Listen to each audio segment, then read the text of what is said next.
Olá, bom dia para você conosco aqui, eu, Léo Lasmar, chegando ao lado de Oliveira Lima e também Afonso Alberto para contar tudo dessa 30ª rodada do Campeonato Brasileiro. A bola que rolou no sábado, rolou ontem também no domingo e com o Flamengo ainda líder do Campeonato Brasileiro. Tivemos no sábado o Fortaleza empatando com o Atlético em 2-2, o Palmeiras venceu o Ceará por 1-0, o Fluminense e Vasco empataram no 0-0, a Chapecoense perdeu em casa por 3-0. O Flamengo goleou ontem o Corinthians por 4-1 e perdeu o Corinthians. Fábio Carille não é mais técnico do Corinthians. O Grêmio venceu o Grenal por 2-0. O Atlético Paranaense bateu o CSA por 1-0. O Cruzeiro empatou com o Bahia em 1-1, o Santos goleou o Botafogo por 4-1 e o Goiás fez 2-0 no Avaí. Classificação então depois de 30 rodadas é a seguinte: Flamengo é líder, 71 pontos, segundo Palmeiras 63, terceiro Santos 58, quarto São Paulo 52, quinto Grêmio 50, sexto Atlético Paranaense 46 pontos e saldo 13, sétimo Internacional 46 pontos e saldo 6, oitavo Corinthians 45 pontos, nono Goiás 42 pontos e 12 vitórias, décimo Bahia 42 pontos e 11 vitórias. 11º Vasco, 39 pontos. 12º Fortaleza, 36 pontos e saldo menos 5. 13º Atlético, 36 pontos, saldo menos 7. 14º Botafogo, 33 pontos e 10 vitórias. 15º Ceará, 33 pontos e 9 vitórias. 16º Cruzeiro, 33 pontos e 7 vitórias. Na zona do rebaixamento, 17º Fluminense, 31 pontos. 18º CSA, 29 pontos. 19º Chapecoense, 21 pontos. E a lanterna do Avaí com apenas 17 pontos. O Galo no sábado, na quarta-feira,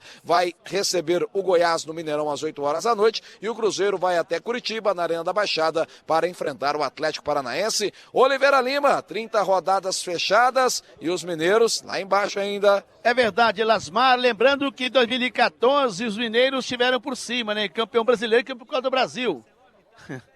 5 anos depois, né? Os times brigam para não ser rebaixados. Então a conta Lasmar segue a mesma. Para não cair, 42 pontos. Um abraço para o Gaiteiro. Está resolvida a questão. Ao Galo vão faltar em 8 jogos apenas 2 vitórias para se confirmar na Série A do ano que vem. Claro, se ele enfileirar 4, 5, 6 vitórias, para até pensar no G6. Mas a preocupação agora é mesmo bater 42 para o Galo, 2 vitórias e 8 jogos. Para o Cruzeiro, uma vitória a mais. Com o empate de ontem, então 3 vitórias em 8 jogos, um pouco menos da metade dos jogos, um pouco mais de 1/3 também, o Cruzeiro permanece na Série A. Times voltam a campo com problemas. O Cruzeiro sem Edilson, aliás, sem Orejuela e sem o Fred, suspensos. Quarta-feira, Arena Baixada, gramado sintético até do Paraná, 9h30.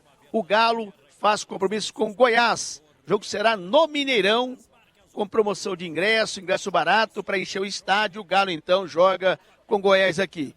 E domingo, 4 horas, os dois se encontram no Clássico pelo Brasileiro. E daí, amigo, repito, ao Galo, 2 vitórias em 8. Ao Cruzeiro, 3 vitórias em 8. Estamos salvos, Lasmar. Beleza, Afonso Alberto.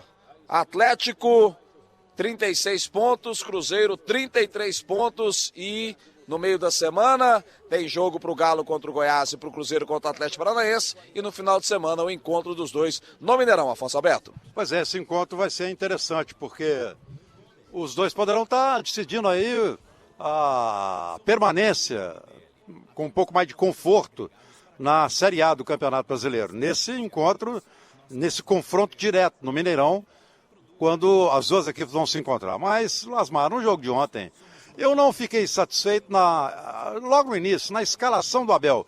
Eu disse aqui na Rádio Minas, na nossa jornada, que o Abel está agindo muito com o coração, está trabalhando muito com o coração. Precisa botar um pouco mais de razão nesse trabalho dele, porque quando ele bota Fred para jogar como titular, David para jogar como titular, ele está usando a parte emocional, o coração, amigo dos jogadores, conhece, sabe que os jogadores têm potencial, mas que vivem uma fase horrorosa, tanto um quanto o outro, o Fred e o David.